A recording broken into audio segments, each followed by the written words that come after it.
It was like 4:30, and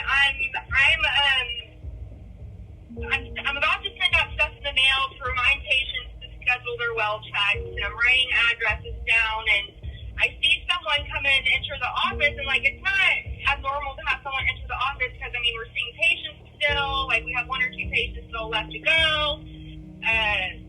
We're still seeing patients at this time, and so this person just enters the office, and wasn't really out of the ordinary, but then they come behind the desk, and then I realized who it was. It took me a minute to realize that he had a gun in his hand, though. He also had a red bag, and I didn't know what was in this red bag. And apparently, later on, I find out that he ends up having 2 bags. In one bag, he wasn't allowing anyone to look what was inside of it.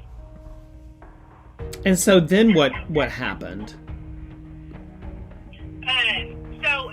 So first he pointed his gun to my coworker Kim and told her to go get the doctor, and she sticks her hands up and she runs to the back of the office and she doesn't come back, and then he points the gun at me and tells me to go lock the front door. And the type of door that we had, you have to have a key to lock the door. You have to have a key from the inside to lock it. You have to have a key from the outside to lock it. There's not like a switch there or something on the doorknob for you to just switch for it to lock. And I can't find my keys. And I'm telling him, like, I'm explaining this to him. And he's like, just lock the door and get back and get on the ground. I said, okay, I'm going to go look for my keys. I took my phone with me. I run back to my back office to where I think my keys are. But as I'm running back to my back office, I see that the side door is wide open, and I just run right out of it, and I call 911. Wow. And so then you got out, and then what about everybody else? How did they get out? So I didn't know that they had escaped until, maybe 30, 45 minutes later. I ran to the business next door, and I told them, I said, we need to, lock the place down, and, there's a gunman next door. I'm on the phone with 911. We all met up at a meeting place, and 3 out of the 4 hostages were released because they were not doctors. This guy did not want anything to do with someone that was not a doctor. You must have just been terrified, or what was going through your mind? I mean, I really was wanting to go back in there and just, really punch the guy, honestly. I was kind of scared, but, I really wanted to go back inside and just, go to Dr. Dodson and just hug her, and, I don't know, this woman is so amazing.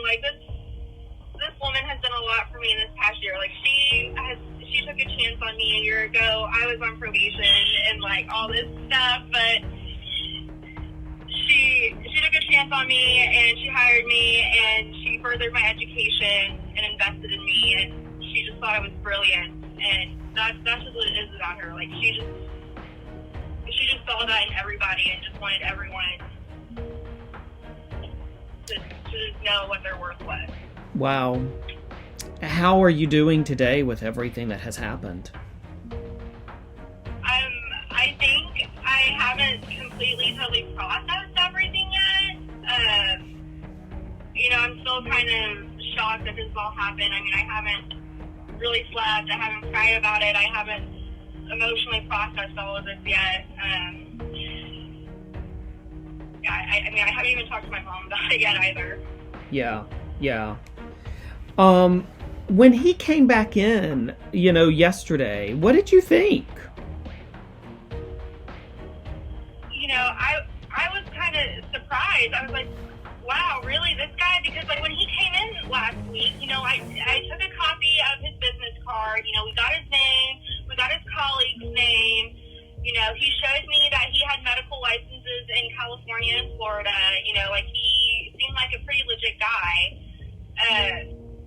And I was like, really, why is this person wanting to come do this in a place where children are? This is a place where children are to come to feel better. Why would someone want to... we had patients there, too, at the time that this was happening. And, luckily no patients were inside because of COVID. Everything is done in the parking lot. So, COVID is kind of a blessing in disguise in this, but, thankful no patients were harmed in